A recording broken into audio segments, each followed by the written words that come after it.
What's up guys, welcome to Munchkins Gaming, where we take your gaming to the next level. This is Munchkins logging in to bring you another Dissidia Final Fantasy Opera Omnia video. And welcome to my Should You Pull video, where I give you my opinion on upcoming banners coming to Dissidia Opera Omnia. In this video, we are going to take a look at Lulu's Lost Chapter banner, where you have the chance to grab her EX weapon alongside with Jecht's EX weapon. Both their EX weapon will be realizable, and the third wheel for this one is going to be Waka. But before we start this video, leave a like, subscribe, all that jazz. Now let's start this video. So we'll start this video off with a returning EX called the Megalith for Jecht. This will give him the EX ability called Meteor Shot, which is a 4-hit melee brave plus HP attack, and the stolen brave can overflow up to 150% of his max brave. This will deal a 50% HP damage to non-targets and will grant him the ultimate resolve buff for 6 turns. Upon breaking a target, it nullifies action delay and grants a free turn that does not increase the turn count. This, however, will decrease the friend support count and the summon action count. Ultimate resolves grant him a brave regen and raises his max brave. At 1 out of 3 limit break, this will increase the brave damage dealt. At 2 out of 3, this will increase the recast speed, and at 3 out of 3, he will have access to his HP attack plus, which is a melee brave plus HP attack, which can overflow to 120% of his max brave, and also slightly raising his max brave and his attack. And once you realize this weapon at 0 out of 3 with limit break, this will increase the brave potency of Meteor Shot, and he will gain access to his HP attack plus, which increases the number of brave hits to 2 and slightly raising its total brave potency. At 1 out of 3 limit break, this will moderately raise his max brave and his attack. At 2 out of 3, this will grant him the ultimate resolve in a medium max brave up and also a small physical attack up buff for 6 turns when the quest starts. So for 6 turns, upon breaking a target, it will nullify the action delay and will grant a free turn that does not increase the turn count. This, however, still will decrease the friend and summon action count, and the free turn will not be granted again upon breaking targets during the free turn. This also fills up his EX gauge to its max. And finally, at 3 out of 3 limit break, when he is using his Meteor Shot, it will now execute a 4-hit melee brave plus HP attack twice instead of the usual one. This will also increase the total brave potency, and the bonus sphere that you're going to be getting for this one is called Critical Base Attack Short. When dealing a critical hit, it raises your initial brave and attack by 10% for 3 turns. So after hearing all this information about Jecht, how much should you be investing on his EX Plus? I do believe you should really go 2 out of 3 at minimum for Jecht. This is when he gets his ultimate resolve, and this is when he starts getting those free turns as well. This is really very important for Jecht because he needs that ultimate resolve buff in order for him to sustain his Jecht Slash, which triggers twice as well. And for those people who actually forgot how to trigger Jecht Slash twice, you do need his max brave, his brave to be 30% of his max brave before it will trigger twice. So it's very important to actually have ultimate resolve because it pretty much fills up his brave to that initial point. And so for the max, as you guys know, I like to go full 3 out of 3 once you go 2 out of 3, and in all honesty for this one, I don't mind going 3 out of 3 for Jecht at all, because this is where he actually gets to execute a 4-hit melee brave plus HP attack twice instead of his regular 4-hit plus HP attack, which is only triggered once. So this is actually a big damage up for Jecht, and it also increases the total brave potency, which is okay. However, this is an access to an extra HP attack, so it is actually pretty much worth it, I would say, at least in my opinion. Okay, so now let's talk about the closest comparisons that I can compare Jecht to, and I do believe Lightning is the closest one. Lightning has the same sort of kit where when she breaks you get a free turn. You do get a free ability, I do believe, with Lightning. However, you do not get one for Jecht, which is kind of a shame, to be completely honest. He would have really benefited from a free ability usage as well. Okay, so moving on to Lulu's EX called Magical Cactuar. This will give her the EX ability called Firaga Fury, which is going to be a 3-hit fire AoE magic brave plus HP attack that is executed 3 times. The HP damage is going to be split equally amongst all enemies and moderately raising the brave damage dealt to a single target.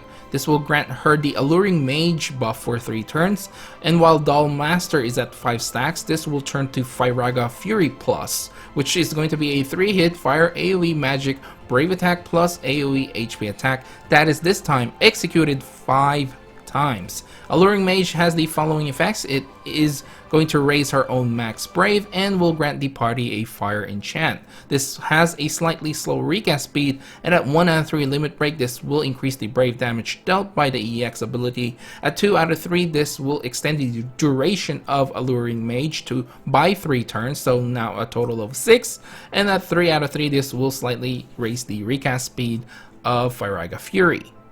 And once you have realized this weapon, at 0 out of 3 this will moderately increase the brave potency of Firaga Fury and greatly raising the brave potency of the plus variant.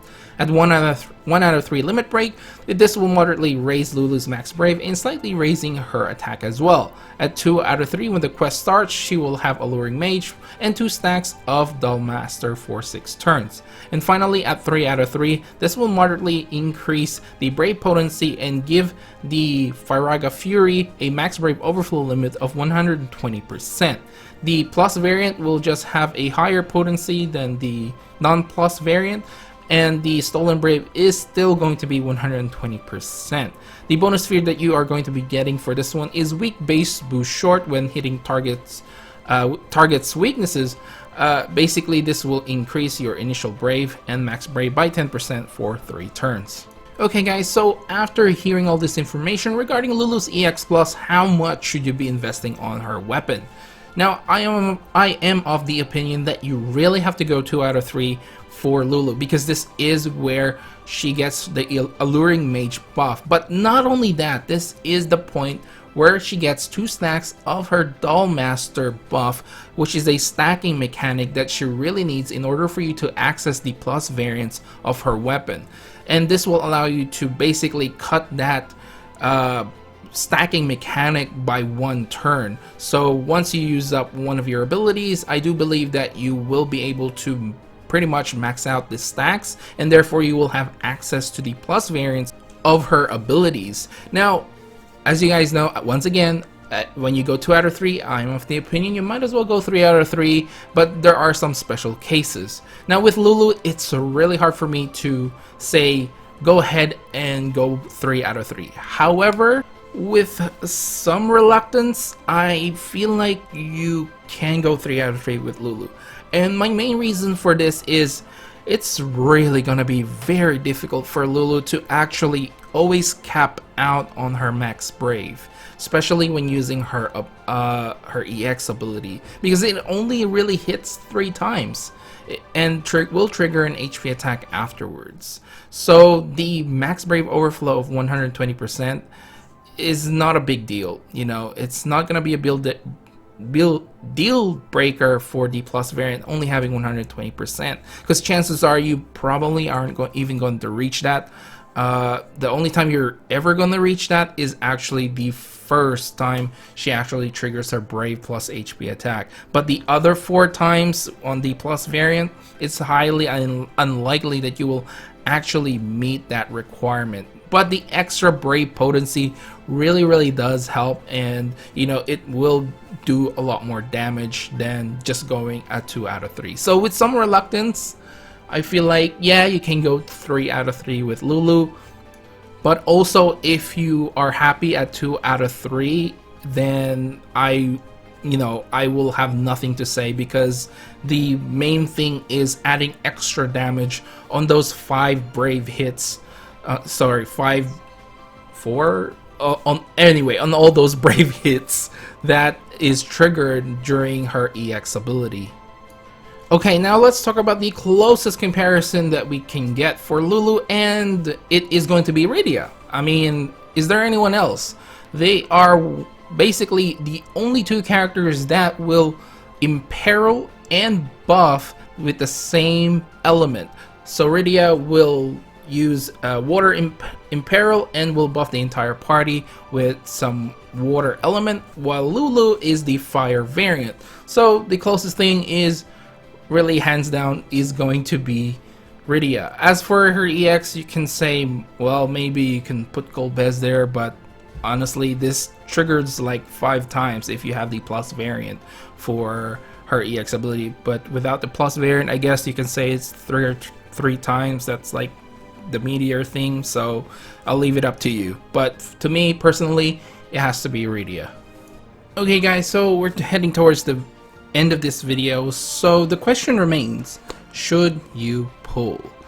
Now I think this is one of those banners that you really have to look at what you've got and what you plan to do moving forward.